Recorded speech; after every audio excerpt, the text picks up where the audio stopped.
Bismillahirrahmanirrahim. Assalamualaikum warahmatullahi wabarakatuh. Perkenalkan, nama saya Muhammad Harun Najib dengan NIM 2207016107 akan menjelaskan materi mengenai psikologi komunitas. Nah, di pembahasan kali ini kami ada dua pembahasan. Yang pertama, lapisan masyarakat menunjukkan kelas sosial, dan yang kedua, gambaran psikologi komunitas. A. Lapisan masyarakat menunjukkan kelas sosial. Joseph Schumpeter pernah berpendapat bahwa terbentuknya kelas dalam komunitas adalah karena diperlukan guna menyesuaikan anggota komunitas dengan keperluan yang nyata. Dalam pendapatnya ini, jika ditelisik lebih mendalam, akan ditemukan beberapa kriteria tradisional berupa besar atau jumlah anggota komunitas, kebudayaan yang sama yang menentukan hak-hak maupun kewajiban warganya, kelanggengan, tanda atau lambang yang merupakan ciri khas, dan antagonisme tertentu. Kemudian ada beberapa unsur dalam lapisan masyarakat, di antaranya yang pertama, kedudukan. Kedudukan berarti tempat seseorang dalam suatu pola tertentu. Dengan demikian, seseorang dikatakan mempunyai beberapa kedudukan oleh karena seseorang biasanya ikut serta dalam berbagai pola-pola kehidupan. Pengertian tersebut menunjukkan tempatnya sehubungan dengan kerangka masyarakat secara menyeluruh. Apabila dipisahkan dari individu yang memilikinya, kedudukan hanya merupakan kumpulan hak-hak dan kewajiban. Maka dari itu, hak dan kewajiban hanya dapat terlaksana melalui perantara individu, maka agak sukar memisahkannya secara tegas dan kaku. Kemudian ada peranan atau role, merupakan aspek dinamis dari kedudukan. Bila mana seseorang melaksanakan hak-hak dan kewajiban-kewajibannya sesuai dengan kedudukannya, maka dia menjalankan suatu peranan. Ada 3 peranan di sini. Yang pertama, peranan yang meliputi norma yang dihubungkan dengan posisi atau tempat seseorang dalam masyarakat. Peranan dalam arti ini punya rangkaian peraturan yang membimbing seseorang dalam kehidupan kemasyarakatan. Yang kedua adalah peranan adalah suatu konsep perihal apa yang dilakukan oleh individu dalam masyarakat sebagai organisasi. Dan yang ketiga, peran juga dapat dikatakan sebagai perilaku individu yang penting bagi struktur sosial. Dalam psikologi komunitas, ada beberapa konsep penting yang dapat saya dijelaskan sebagai berikut. Yang pertama, struktur sosial.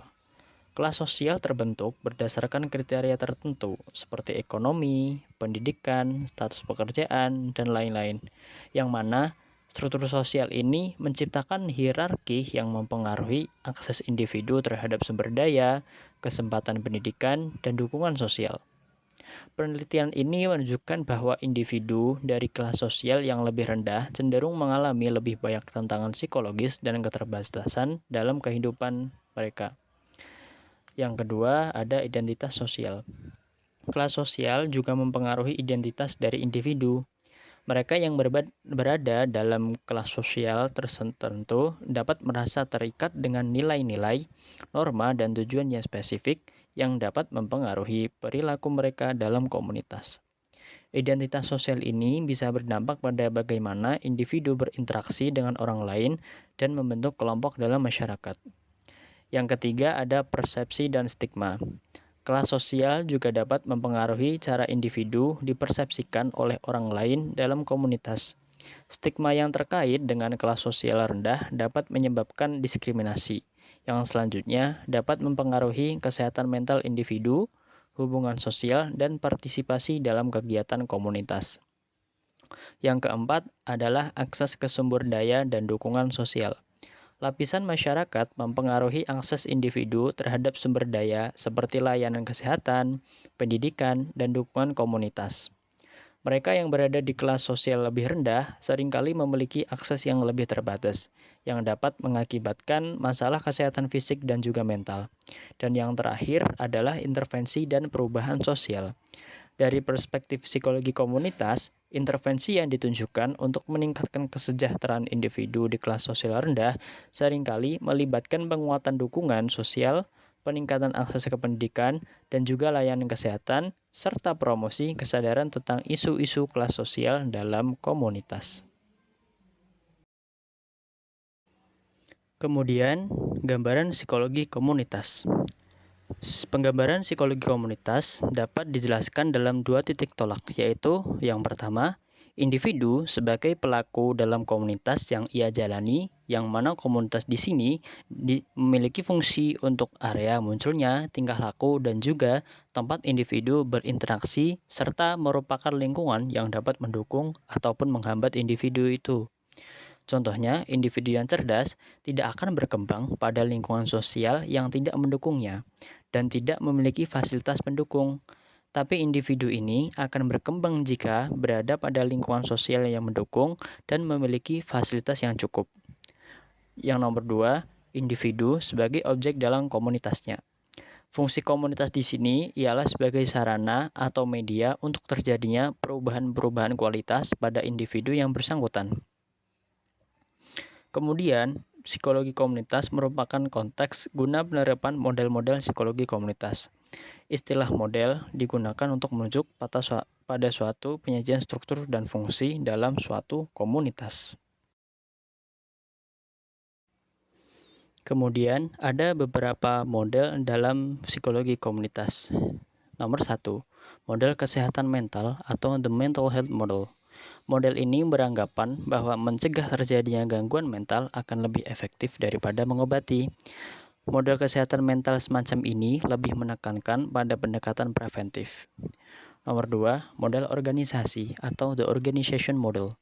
Model ini didasarkan pada penelitian sosial, terutama penelitian yang menelaah mengenai pengaruh kondisi dalam organisasi atau sistem organisasi pada sistem sosial yang terhadap kelompok. Misalnya pengaruh gaya kepemimpinan. Model ini beranggapan bahwa manajemen ataupun pengelolaan bertanggung jawab untuk mengorganisir elemen-elemen dalam kelompok, seperti uang, materi, alat, maupun manusia yang bertujuan untuk mendapatkan profit. Dalam hubungannya dengan manusia, proses ini bertujuan guna mengarahkan usaha memotivasi dan juga mengontrol tindakan serta mengontrol perilaku agar sesuai dengan tujuan. Tanpa adanya intervensi dari manajemen, manusia akan menjadi pasif dan tidak responsif terhadap kebutuhan-kebutuhan kelompok. Nomor 3, model tindakan sosial atau the social action model. Model ini menggunakan pendekatan dengan berpartisipasi langsung terhadap kondisi yang menyebabkan timbulnya gangguan atau masalah di dalam masyarakat. Misalnya, mengatasi masalah kemiskinan, caranya dengan memobilisasi dan mengkoordinasikan sumber-sumber yang ada dalam komunitas tertentu. Keterlibatan secara langsung dalam mengatasi kemiskinan, misalnya menciptakan lapangan kerja, merangsang pertumbuhan usaha wira swasta, dan juga memberikan pinjaman maupun kredit. Nomor 4, model ekologi atau the ecological model. Model ini dipengaruhi oleh teori Kurt Lewin yang menekankan pada saling ketergantungan antara manusia dengan lingkungan. Model ini beranggapan bahwa prinsip ekologi dapat digunakan guna mengidentifikasi masalah yang timbul serta untuk menciptakan proses intervensi yang dibutuhkan. Akhir kata, wabillahi taufiq walhidayah. Assalamualaikum warahmatullahi wabarakatuh.